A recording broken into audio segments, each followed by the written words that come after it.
Assalamualaikum warahmatullahi wabarakatuh, dan salam sejahtera untuk kita semuanya. Apa kabar Ananda? Semoga kita selalu dalam keadaan sehat walafiat ya, walaupun pandemi belum berakhir. Baik, pada pembelajaran ini, sebelum kita belajar, marilah kita berdoa menurut ajaran agama kita masing-masing. Berdoa dimulai. Berdoa selesai. Pada hari ini kita akan belajar BMR bab 2, yaitu prosa hikayat. Kompetensi dasar 3.2, mengidentifikasi sastra tradisional Melayu bertulis Arab Melayu, prosa hikayat. 4.2, menyalin hikayat Melayu ke dalam tulisan Arab Melayu. Tujuan pembelajaran kita hari ini adalah, setelah mempelajari bab ini, peserta didik diharapkan mampu. Yang pertama, mengetahui prosa hikayat dan bentuk-bentuk hikayat. Yang kedua, menjelaskan ciri-ciri hikayat. Yang ketiga, memahami hikayat. Yang keempat, membaca prosa hikayat bertulis aksara Arab Melayu. Yang kelima, menyalin prosa hikayat dan tulisan Latin ke tulisan Arab Melayu.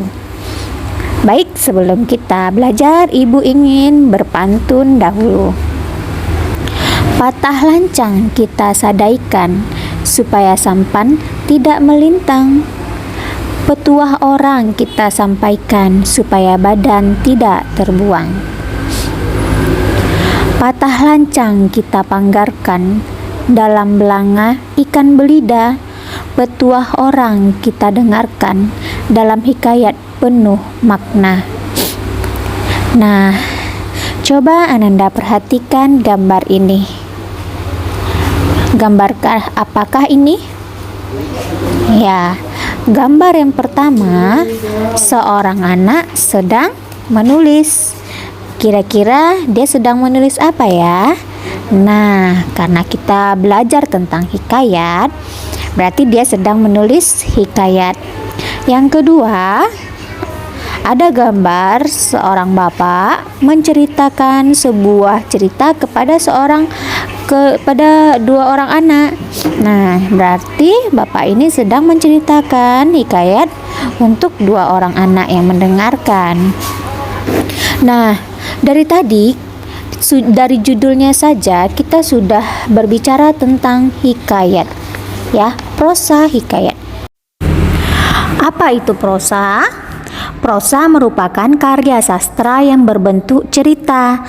Nah, prosa itu berarti cerita ya. Nah, hikayat apa ya? Hikayat adalah karya sastra Melayu klasik atau sastra lama berbentuk prosa. Hikayat mengandung kisah cerita atau dongeng tentang tokoh agama, sejarah, riwayat hidup, atau hewan yang bersifat manusia. Pengisahan hikayat dimaksudkan sebagai hiburan, pembangkit semangat juang, dan penguatan nilai-nilai yang berlaku di tengah masyarakat.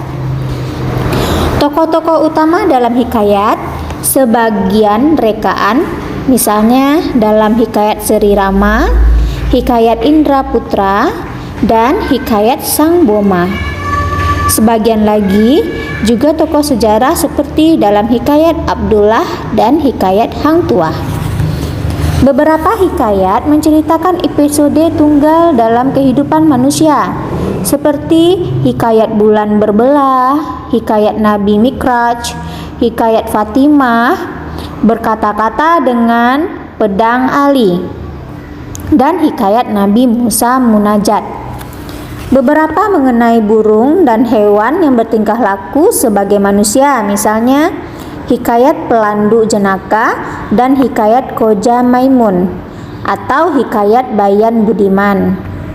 Hikayat juga mengandung sejarah, misalnya hikayat Siak dan hikayat Pasai. Hikayat mulai berkembang pada masa Melayu klasik, sehingga banyak yang menggunakan bahasa Melayu klasik.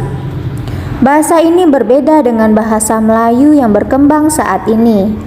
Ciri-ciri bahasa Melayu klasik sebagai berikut. Yang pertama, banyak menyerap kosakata Arab. Yang kedua, menggunakan aksara Arab.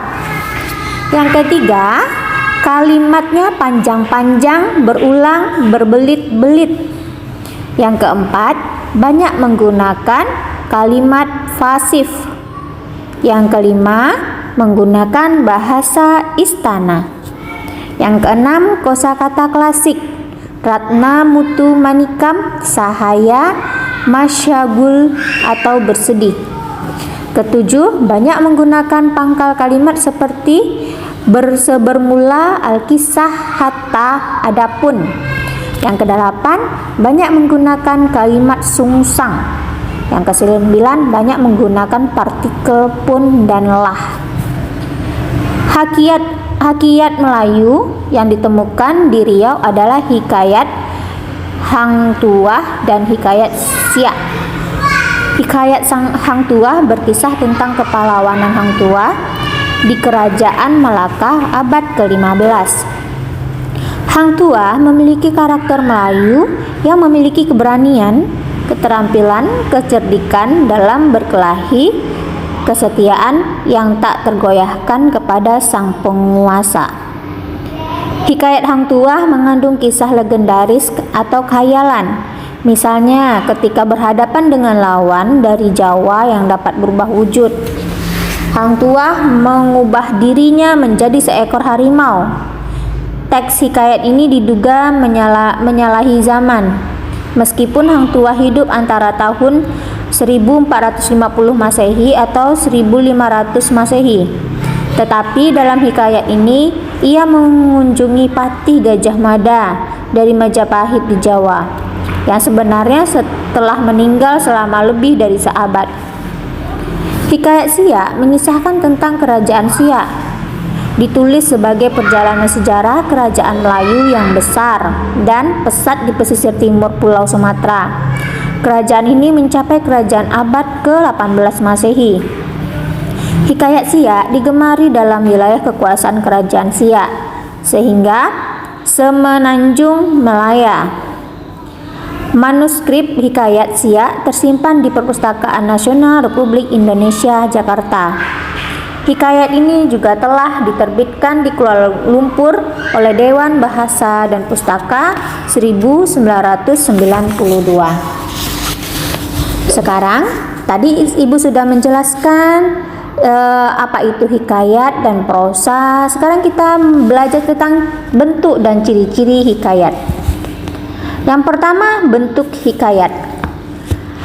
Dilihat dari isi, hikayat dibedakan menjadi dua bentuk, yaitu hikayat pelipur lara, hikayat kepahlawanan, dan hikayat sejarah. Ada tiga bentuk. Nah, apa itu hikayat pelipur lara?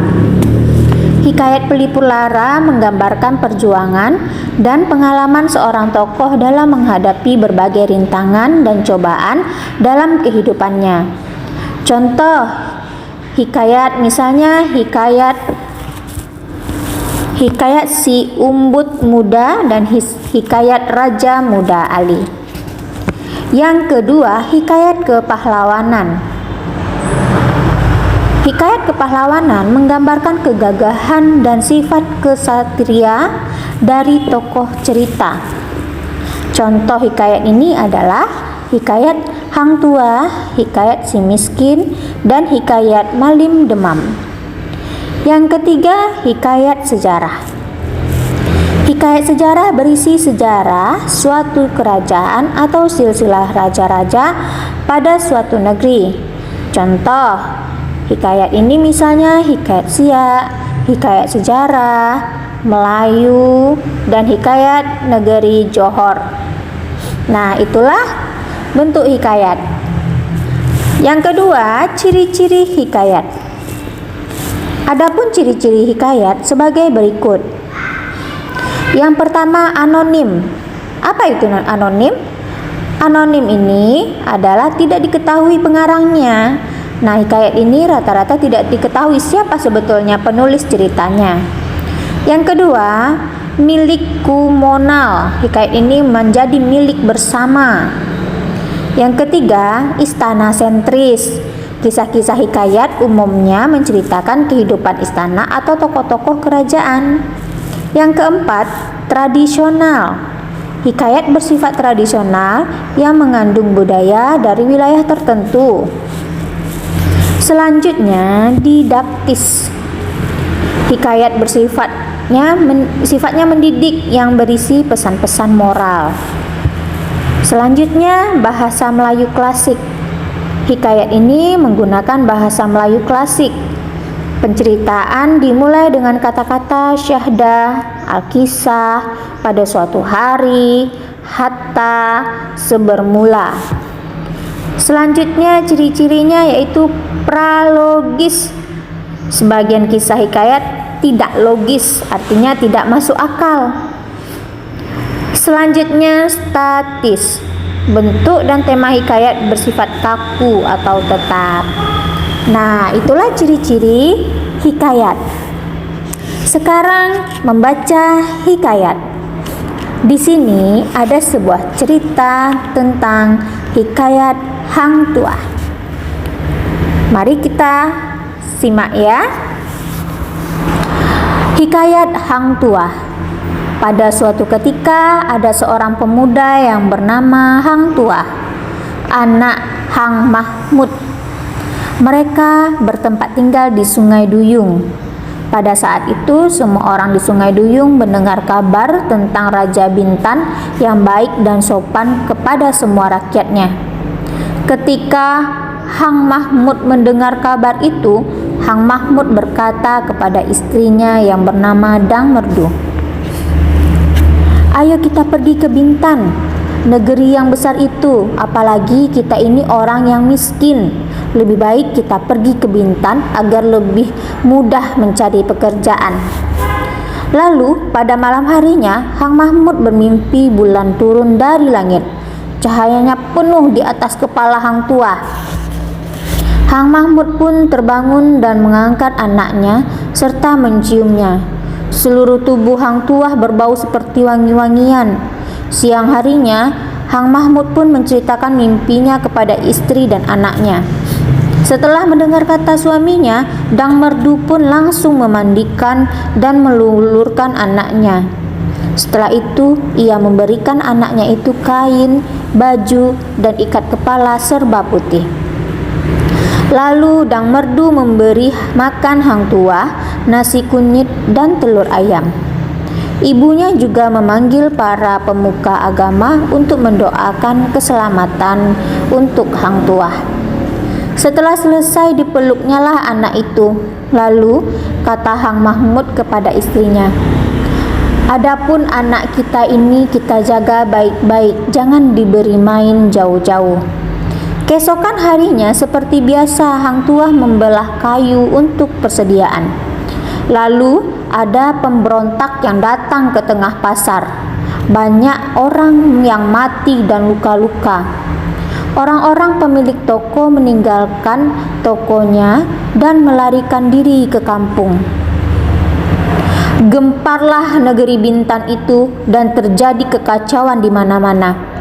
Ada seorang yang sedang melarikan diri berkata kepada Hang Tuah, "Hai Hang Tuah, hendaklah celakakah kamu tidak mau masuk ke kampung?" Maka kata Hang Tuah sambil membelah kayu berkata, "Negeri ini memiliki prajurit dan pegawai yang akan menaklukkannya. Mereka akan binasa olehnya." Waktu ia sedang berbicara, ibunya melihat bahwa pemberontak itu menuju Hang Tuah sambil menghunuskan kerisnya. Maka ibunya berteriak dari atas toko, katanya, "Hai anakku, cepat lari ke atas toko." Hang Tuah mendengarkan kata ibunya. Ia pun langsung bangkit, berdiri dan memegang kapaknya menunggu amarah pemberontak itu. Pemberontak itu datang ke hadapan Hang Tuah lalu menikamnya bertubi-tubi. Maka Hang Tuah melompat dan mengelak dari tikaman orang itu.